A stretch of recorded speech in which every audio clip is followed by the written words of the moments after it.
안녕하십니까. 쌀밥사주의 백미입니다. 2024년 10월 갑진년 갑술월의 운세를 알아보겠습니다. 오늘 확인할 글자는 신금입니다. 갑술월은 10월 8일부터 시작됩니다. 신금에게 계유월은 지난 9개월에 가까운 시간 동안 가졌던 역할이자 자신의 상태에서 빠져나오는 달이었습니다. 업무를 하고 있었다면 해당 프로젝트에서 역할이 사라지는 시간이라고 할 수 있습니다. 올해 내내 속해 있던 상황에서 빠져나오고 싶었다거나 힘들어서 언제 끝나나 고민하고 있었다면 개유월이 그 시간이 되는 것입니다. 그리고 개유월을 지나고 갑술월에는 앞으로 12월에서 1월 정도부터 새롭게 시작할 신금의 역할을 준비하게 됩니다. 신금뿐 아니라 다른 일간들의 역할도 마찬가지로 돌고 도는 것이기 때문에 바쁘게 보낸 시간이 끝나면 쉬면서 다음을 준비하게 됩니다. 이번 갑술월은 그런 의미를 가진다고 볼 수 있습니다. 임신월과 계유월에는 자신의 업무 처리 방식에 대한 생각이 많고 그것에 대한 고민이 있습니다. 머리로 고민을 하죠. 이렇게 해볼까, 저렇게 해볼까 하고 말이죠.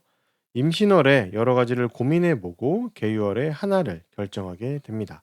갑술월에는 앞서 결정한 업무 처리 방식을 이용해서 어떤 결과를 얻어내고 돈을 벌 수 있을까 생각하게 됩니다. 갑술월은 신금의 올해 고민에 대한 결정이 일어나는 달이라고 할 수 있습니다. 신금은 올해 자신의 돈벌이에 대해서 고민을 하고 고정소득과 재산, 그리고 자신만의 업무에 대해서 고민을 합니다. 방향성에 대해서도 고민을 하고 방법에 대해서도 고민을 하죠. 대상에 대해서도 고민을 하는데 갑술월은 이러한 고민의 큰 틀이 잡힌다라고 할 수 있습니다. 신금 본인은 이러한 고민에 대해서 어떤 마음의 결정을 내리고 그에 따른 행동을 시작하는 것입니다. 갑술월과 다음 달인 을해월은 신금에게 돈과 관련된 생각이 많고 그 생각이 머릿속에 가득합니다. 사실 올해 내내 돈에 대한 생각이 가득하기는 합니다. 지난달까지는 머릿속에 돈 생각이 들었지만 눈앞의 다른 일 때문에 대놓고 이야기하지는 못했었습니다.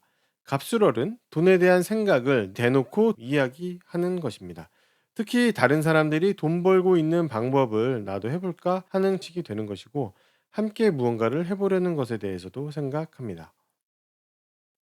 올해 내내 하고 있는 것이기는 한데 내가 새롭게 맡은 일 때문에 공부를 하는 것입니다.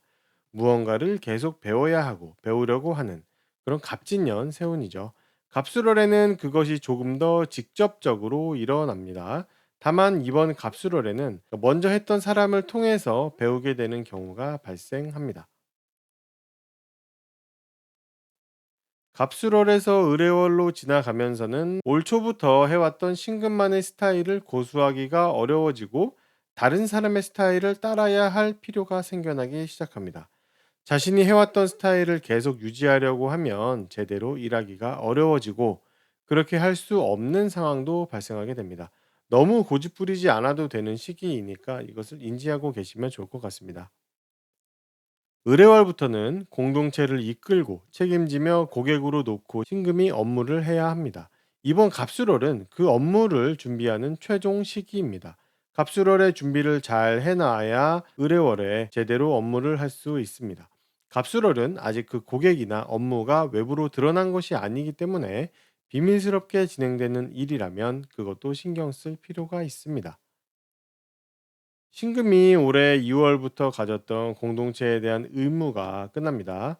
가족이나 회사나 부서 등의 공동체를 의미하고 그 기간 동안 큰 책임감을 느끼고 해왔던 일이라면 갑술월부터는 더 이상 하지 않아도 됩니다.